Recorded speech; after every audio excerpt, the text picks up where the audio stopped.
Radio Fynbos staan nou hierso by Barry en by Viola. En Barry, wat is julle stalletjie se naam? Bibi's Sosaties. Barry, ons het dan nou verlede naweek het ons van julle Sosaties gekoop en toe ons nou hier aangekom het oom my gevra wat dink ek van die Sosaties. Nou gaan ek jou vertel wat dink ek van die Sosaties.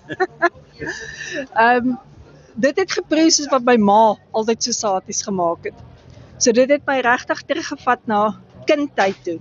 En die smaak was heerlik geweest en daarom kan ons regtig sê ons beveel dit aan omdat ons dit self geproe het. Maar wat is dit wat julle gunsteling is wat julle hierso verkoop? Wat wil die mense die meeste in aanvraag hê?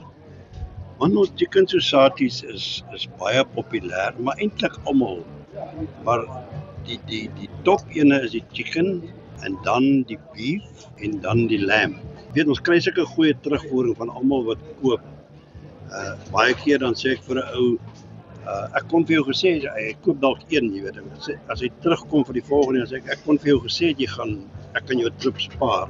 Ja. Maar as 'n ou een gekoop het, dan kom hy terug en dan koop hy nog 2. Ja. Want hulle sit hier so en eet. Ja. En jy het jou eie resep, nê? Nee? Ja. Dis maar 'n resep wat ek ook van my ma af gekry het toen ter jare, jy weet. Ek het al die jare maar nie baie Sosaties gemaak nie, maar toe ons 2 jaar terug hiernatoe trek, Stilbaai, en ek kry die idee om Sosaties te maak, toe haal ek daai resepie uit. En die hoender Sosaties, dit is free range wat julle gebruik? Ja, ons gebruik free range vir die hoender. Die lam is ons beenboude, die skaapbout, en dit is 'n Karoo lam. En dan koop ons hierso by die slaghuis koop ons A-graad ramsteak vir ons beef Sosaties. Fantasties. En sê vir my, tot wanneer staan julle hierso dan oor Desember? Tot die 3de Januarie. Ja, tot die 3de Januarie elke dag. Elke dag? Ja, en dan ook reg deur die jaar elke Saterdag staan ons. Ja.